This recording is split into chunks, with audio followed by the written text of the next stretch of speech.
Just to the right of that back door, you see a white floodlight.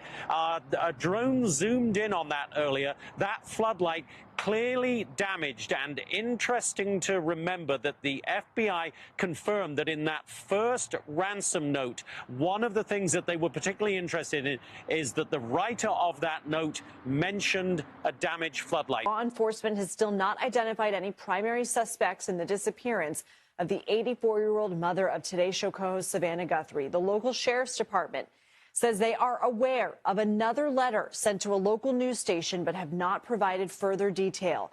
A car was towed from the Guthrie residence tonight.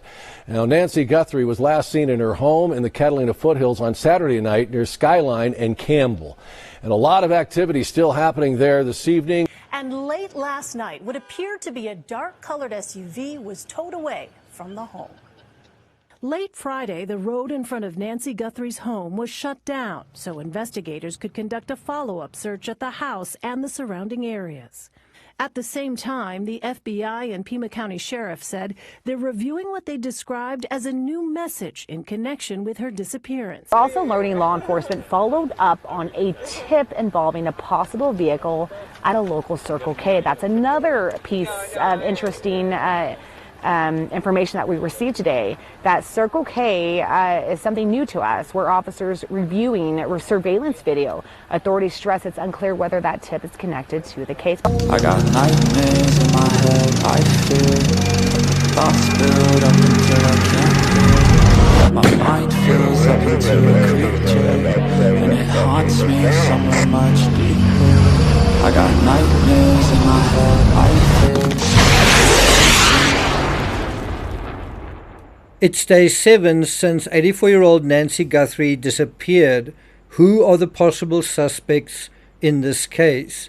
According to NPR, they're also, looking at the family too. That's one of the first things that, that come into play when you're doing an investigation like this. You look into the family, the siblings, you look into the son-in-laws, you look into everyone, the past relationships. And another area they look into is, for example, say they had a nurse's aide or someone who's been with them for years. They look into that person also. And the family may say, oh no, they're great. We've known them for years and they're super honest. But when they go home, they may be talking to family and friends, and some of those friends may be miscreants. And maybe, somewhere along the line, they'll have to look into that.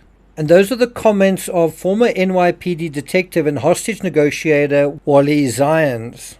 Zions goes on to say, we do know that the license plate readers, which do hundreds and hundreds of cars, so far has come back with negative results. Also the ATMs. The authorities check the cameras of the ATMs in the area, so they have to discount. And when they say, for example, with the ransom notes, and they say, for example, they want this or they want that, you got to use every investigative tool you have to disprove it. And if you disprove it, you're going to another area. Another thing that's important is the family is getting ready with, should there be, that they're calling out to the kidnappers that we want to talk to you. And so if the kidnappers do call, the cops want to be ready with recording devices, just as they were with phone taps at the Ramsey home on the day after Christmas, now almost 30 years ago. Now, forgive me, but if I may be so bold, I'm wondering whether everyone has been watching too many movies. Do you remember this from Stranger Things? Voila, okay, you are now calling from Durham, North Carolina, but if this is KGB, they will still be able to trace us eventually, so keep it brief. How brief? A minute max, and... Proof of life, got it. It's a weird world we live in right now. We can't actually tell the difference between what's real and what isn't, even when we are using every resource available. Proof of life could be faked using AI. A voice can be faked these days. A photo of someone can be faked these days. Equally, if the kidnapper buys a burner phone and tries to make contact that way, well, that can be easily tracked and traced too. So that's a dilemma from their side. How can they make contact without exposing themselves? Now, one thing that is a bit of a head scratcher are the dual headlines. Why are there two deadlines? The next one is on Monday, right?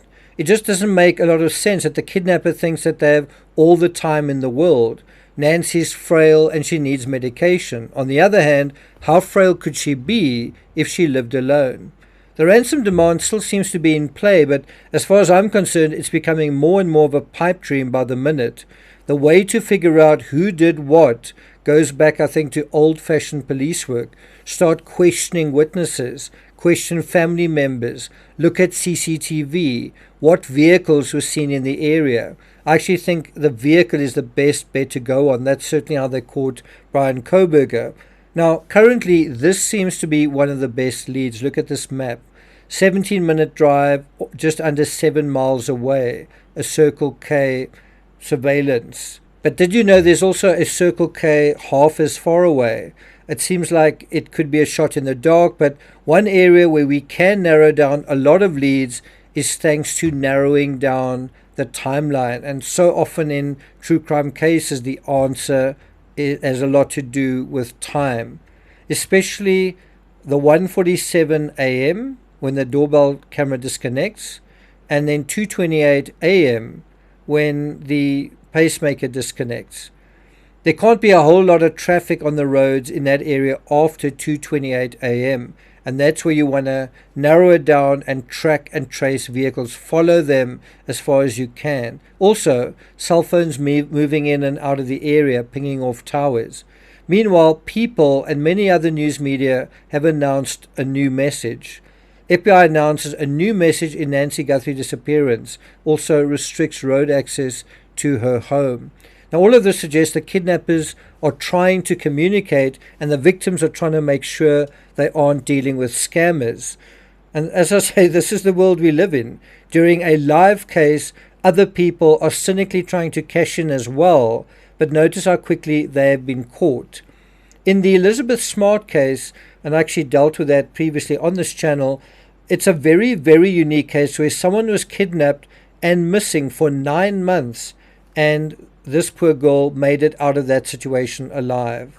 That was because Elizabeth walked around in public in the same basic area where she was taken from, and the public, who had been kept informed of her disappearance, actually recognized her bright blue eyes. Well, I don't think any of that is likely to happen, unfortunately, in this case. And then there's also been this development. Desperate search for Nancy Guthrie now entering day 7. Investigators returning to the 84-year-old's Tucson, Arizona home for another sweep, this time towing a blue Subaru from Nancy's garage. FBI agents were also seen pulling a wired device from the side of her home that appeared next to a small solar panel. And then, according to KOLD.com, in a one-on-one interview, Nanos, that's the sheriff in terms of this case, discussed how digital evidence has transformed law enforcement investigations since he began his career. He says, it's technology that's really going to help us solve this case. When Nanos started his career, DNA was the breakthrough technology. Today, cell phone pings, location tracking apps, and video surveillance have expanded the tools available to investigators. They now have tools and resources that are well beyond what I had in homicide, but the game is the same. Well, all of this stands in stark contrast to what John Ramsey said about unknown DNA being the key to solving this case. No, I don't think so. I think that, to me, the key piece is the DNA. They've treated the crime scene, they've treated the house as a crime scene, which is critical. They need to scour the house thoroughly for DNA. And if they get what they believe is unidentified DNA that they can't trace, then that DNA needs to go to And I mean, here John is literally sticky taping his theory on his own case onto this one. They're really very different. It is not necessarily someone completely unknown to the family and someone who's unidentified either. It's not necessarily someone like that. And I don't think you can 100% assume that it is an unknown person. Also, if you're going to use DNA as a critical key, well, I mean, like it solved the Ramsey case. If anything, the Ramsey case is a textbook example in how not to investigate a case and what not to do. Think about what the Ramseys did, not giving interviews for months, lawyering up on day one, criticizing the police all the time.